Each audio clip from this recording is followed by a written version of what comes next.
Hi everybody, this is Alice Bejeweled Hedgehog with another vlog, only a very short time since I did my last one. Did one last night and now I am doing one this morning.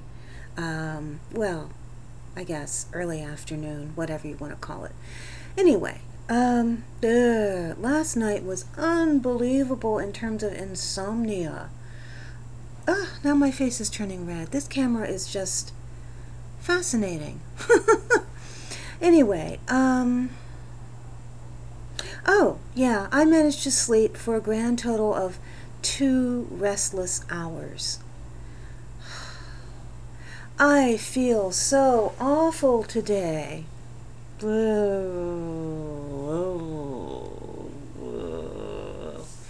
Okay, so much for that. Have a killer headache, and you know, my brain does not always function with sharpness and great thoughts on its best days, and this is one of its worst days. So anyhow, here I am making a vlog anyway. Yeah, let's see. I sort of figured today was going to be a total wash.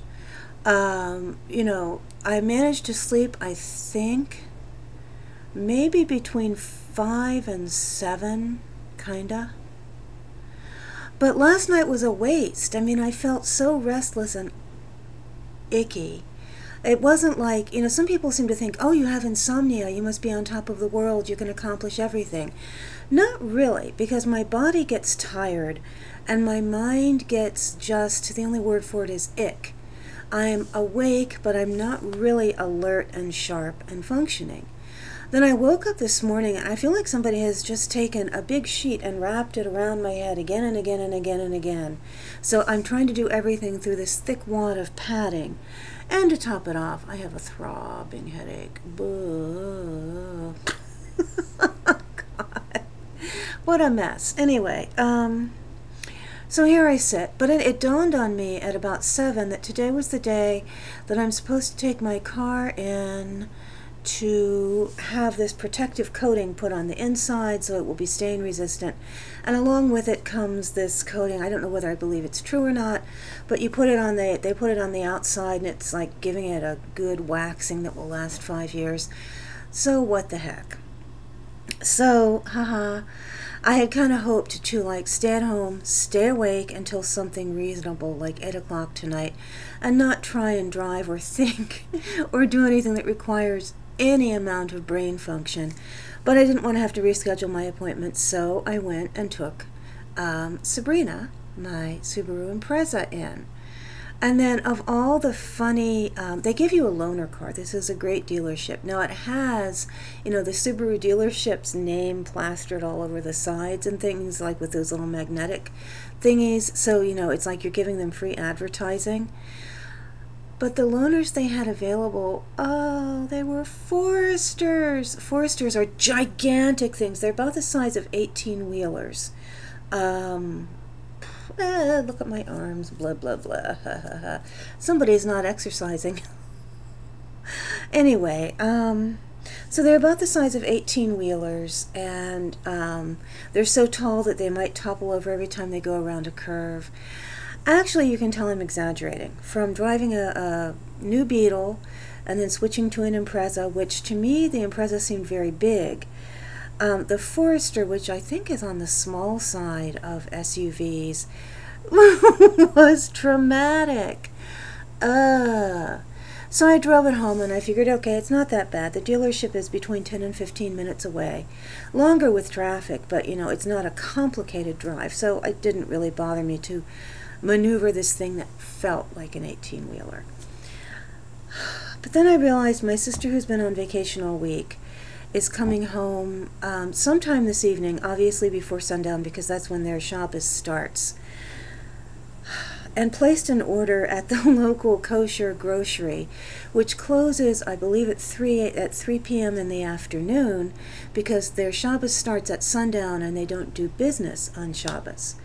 So, unless my beloved little Impreza, just the right size to drive, is ready to be picked up well before 3, which it probably won't be, I get to take the lumbering, gigantic, what is that thing called? Forester, to the kosher market, and then to my sister's house to drop off the food. And it's really not that bad. On a normal day, it would be nothing. It's just that today is, not a normal day. So, if anybody is watching, keep your fingers crossed, send positive, non-accident energies and prayers my way. It's really, actually, I'm being a drama queen, I guess, because I just go the speed limit, and I just, I'm always afraid that these big things, bigger than what I normally drive things, won't stop, fast enough. So I leave like 2 or 3 car lengths between me and the car in front of me, and what the heck. I probably look like some weird driver, but I really don't have to do that much driving. My sister is only about 10 minutes away in one direction, and the kosher market is between here and there. So, oh my goodness, 6 minutes on insomnia and driving woes. Okay, what am I, oh, yeah, well, I wanted to talk about some interesting stuff. Synchronicity, or people being in your life at the right place and the right time. And hi, Charmaine. I'm thinking about you, and you know that you are in my life at the right place and the right time. But also, I just happened to, for a little while when I couldn't sleep last night, I watched some of Xanda and Tarsia Pearl's vlogs, and it was interesting because she was talking about honesty and being honest with yourself and evaluating what you can do and what you can't do. And I also got tagged by Rose Elizabeth, hi, for the cruelty-free tag, which I will actually do. Sorry, I got this little red splotch. I'm itchy today. I don't know why. It's like hives. Something is giving me hives. Anyhow, I have tea decaf because I did the calf this morning, obviously, so I could get my eyes open, but if I do too much more of it, it's going to be another insomnia night, possibly. So who knows? Anyway, I was saying something.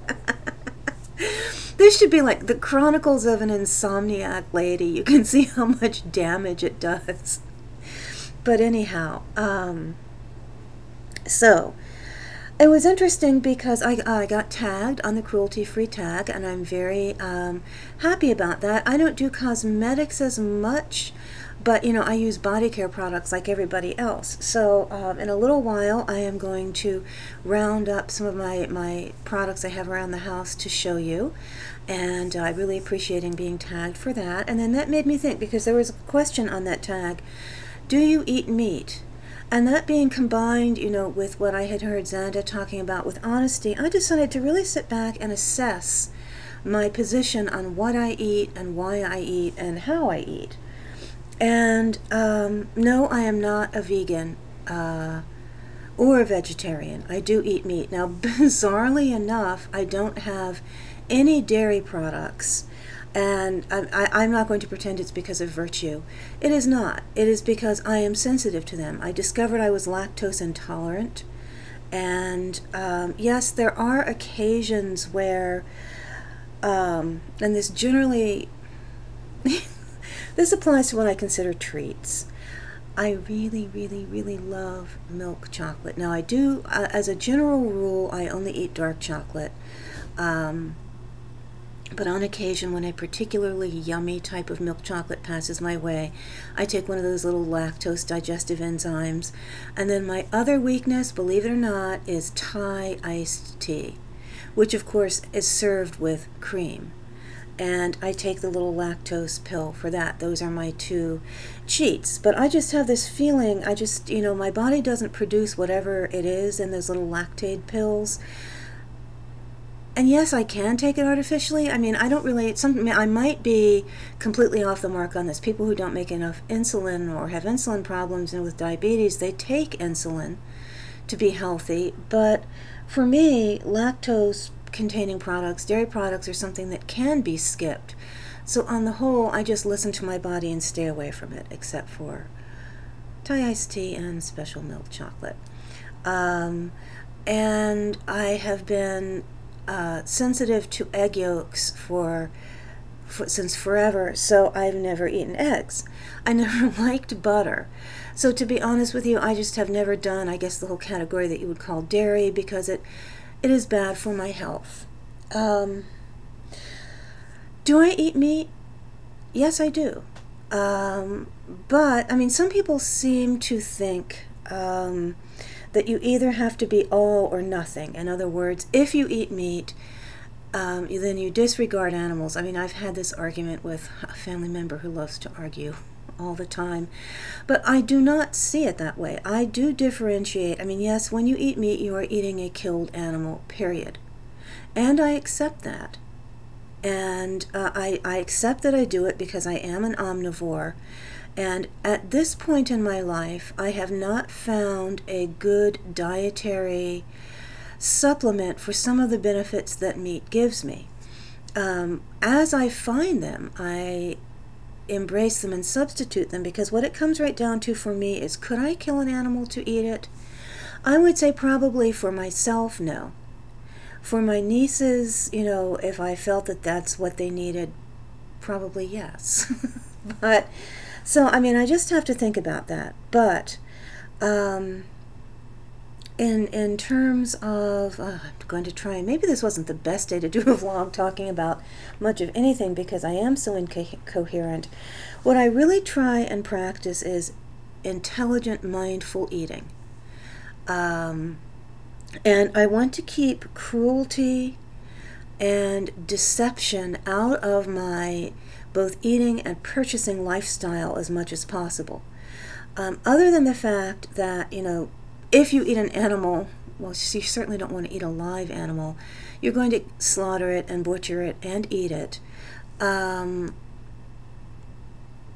don't see any point in purposeless cruelty. And testing cosmetics on an animal, animals don't wear cosmetics. I'm really at a loss as to why they do it. And the other thing is, most of the standard ingredients that go into our daily products have been in use for a long time, and what you would consider testing is really retesting. These are known ingredients. They're either safe or they're not safe. So if you're putting together a combination of safe ingredients in a standardized way, why would you test it again?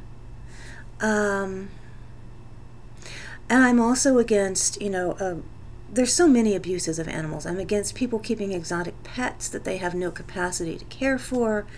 I am against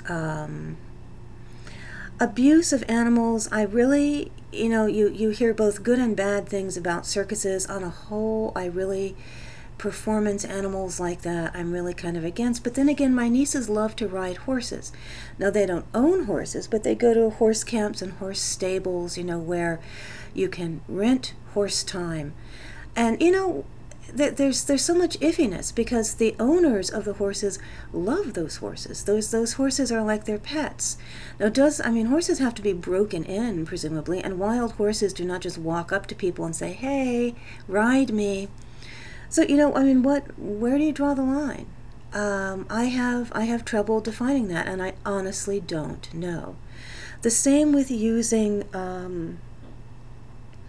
products like wool and, you know, llama, I mean, you know, whatever, what do you call llama? Hair? Alpaca, I think, but anyway, no, alpacas come from alpaca. Oh well. Look at Bejeweled Hedgehog flaunting her fiber ignorance here. I am curious if anybody out there knows. I know that, you know, there is an animal called an alpaca, and it produces, I guess, alpaca. What do you call the fur, not hair, whatever, what's llama hair called? So anyway, yeah, it's just, you know, it's an interesting thing, but whatever you do with your animals, I don't believe in being cruel to them. And I know this offends some people, but I mean, these are my views, and I did a lot of thinking, you know, what do I feel? Why do I do what I do?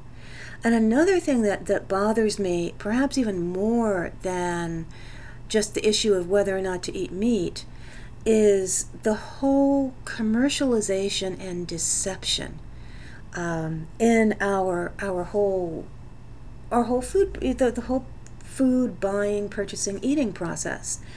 I like to think that everybody is doing their job to the best of their abilities. There'll be some screw-ups here and there, but that there is integrity. And in the food industry, there just is not. There is so little of it.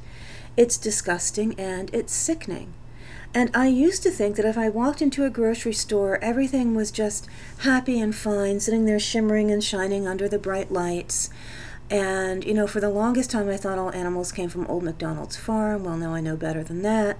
I know they, you know, put nasty high fructose corn syrup into our beverages.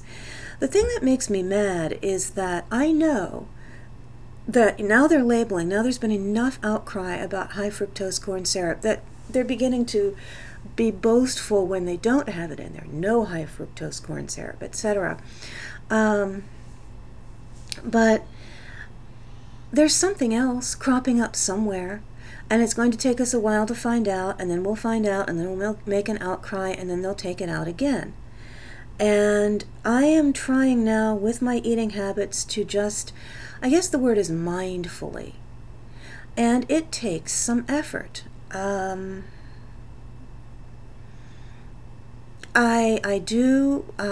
support the small farms. When I do buy meat, the only meat that I buy is the farm-raised, I guess they call it, you know, grass-fed, whatever, food appropriate to the animal, from a small farmer who is doing their best to make it, raise it correctly, raise the animal correctly. And that is an expensive process. Meat really isn't cheap. So that being said, the bulk of my diet really is fruits, vegetables, and grains. But even in that respect, it just seems like everywhere you turn, things are just frustrating. I mean, I have been reading this book, Animal, Vegetable, Mineral, by Barbara Kingsolver. Well, I read it from the library, and then I bought it for myself. I really would recommend it to everybody. Now, she took steps that most of us can't take. I mean, she was able to live on a farm, grow a lot of her own food. She basically wanted to eat nothing but things that she didn't either grow herself or buy from someone that she actually knew. And that's not something that most of us can do, but she has a lot of information in here, as well as this being a really cool, like, memoir and just interesting book. And then I've started this one, but I got so depressed, honestly, I started to cry. And I need to finish it. It's talking about, there are just so many things wrong with the tomato industry, specifically the Florida tomato industry. The disgusting exploitation of the workers. It's virtually human slavery. Now, they formed a union. Well, they organized together. Most of them are not citizens, obviously. And there are more and more chains that are boycotting, refusing to buy food from this particular area. And I can put some links down below. But, you know, there's so much in the way of pesticides and these ridiculous standards that the tomatoes have to be round. If anybody has ever had a garden, tomatoes don't come out perfectly round. That's just not the nature of a tomato. And I mean, the tomatoes that I ate growing up from the garden at my parents' house were not perfectly round, but they were extremely good. And these growers' associations set these bizarre standards for tomatoes. And it's just sometimes gets overwhelmingly depressing. And you don't know it when you're in your grocery store and you're looking at these pretty foods, that there is also a tremendous toll of human suffering. And somehow it just overwhelms me. I mean, there are times when it just gets overwhelming, this whole chain of greed and getting over on someone. I mean, these workers are Mexican. They come from Mexico because their children are starving. They can't find work. They can't find assistance there, so they come over here. They come over here and they're illegal, so they're not protected. So therefore, people over here take advantage of them. And I mean, it's not just cheap labor, it's actual abuse. These people are dying. I mean, they're working in fields just coated in pesticides. They're getting incredibly sick from it. They're working unspeakable hours. Essentially, if they were blocked from coming and, you know, people with citizens and with rights within this country had to do that work, they would change the, they'd have to stop their practices because it would be an outrage.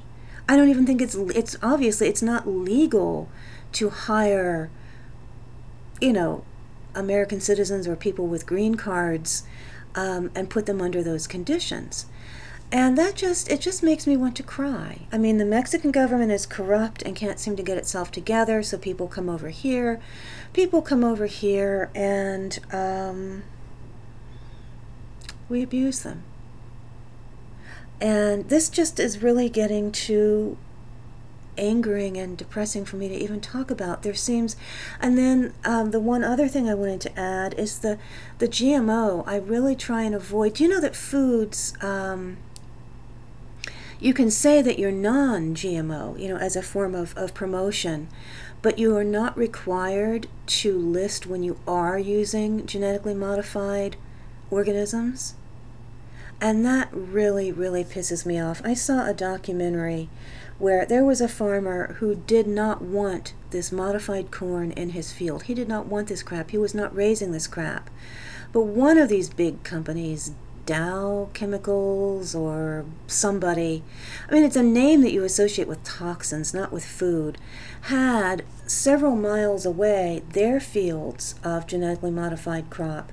And corn pollinates on the wind, so of course their corn contaminated, in his opinion and the opinion of pretty much everybody else, their corn contaminated his crop. But what did they do? They came over and they claimed that he was, now that their genetic stuff had mixed in with his crop, that he was in copyright violation of them. And I believe they may have just destroyed him. So I don't know. What I try and do with my food is eat mindfully and respectfully. It is a pain, but I now do not buy tomatoes, as much as I love them, from any of the local grocery stores. I will go to the farmer's market, but if you notice, there aren't any really local tomatoes coming in to any great extent yet, because they're not really fully in season. There are farms that produce them, and they produce them in a fair and reasonable way, and they produce organic tomatoes. You can look up each company name. One way I do it, if I just feel too tired to research everything that goes into my mouth, is I shop at My Organic Market. Yet another plug. If you're in the DC metro area, I think they actually go up and down the East Coast, I'm not sure, but their signs say MOMS, and then, you know, that's short for My Organic Market. They really do. They do fair trade. They look into every vendor that they buy from.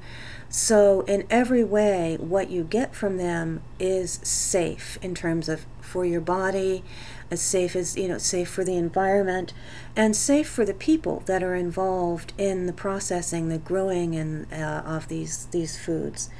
So that is what I try and do. And you know, it's not as easy as it sounds, because the farmers market here in Tacoma Park is only open on Saturdays and Sundays, you know, and it closes early. So you have to wake up either Saturday or Sunday morning and say, okay, this is the time to buy produce this week, and go.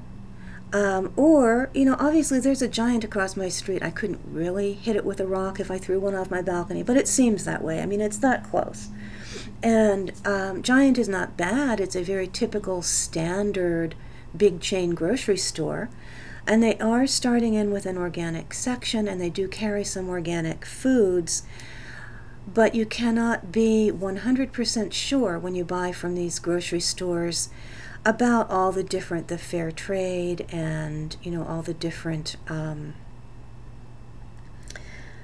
all the different issues involved in food production. So I have decided that yes, there are days when I go there just because.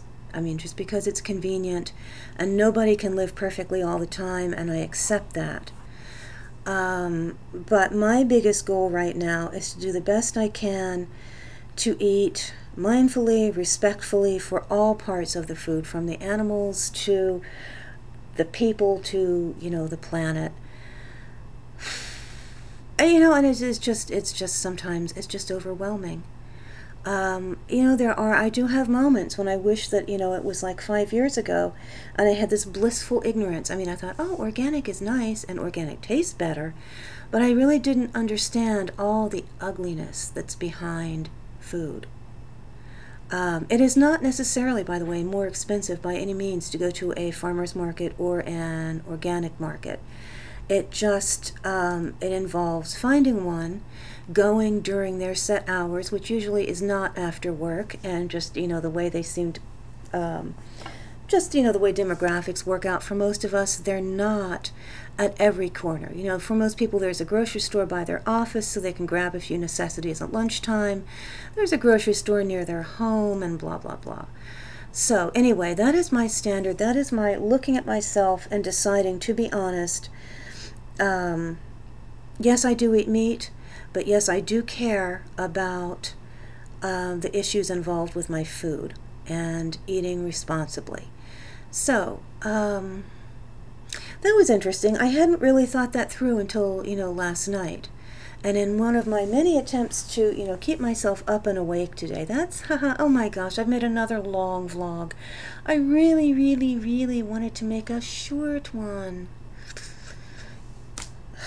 Anyhow, yeah. Oh, I love people's comments, and I'd love to sit down and respond to a bunch of comments I've gotten but haven't responded to yet. It's just, I'm kind of sleepy, so I have a tendency when I sit down at my computer to start typing to nod off. So anyway, yeah, that's what insomnia does. It'll hit in the afternoon. I know if I went to sleep now, I could sleep for a good solid 5 or 6 hours, and then the whole nightly thing would repeat itself. So, onward until 8 p.m. when I can finally go to sleep. Anyhow, everybody have a great afternoon. Bye.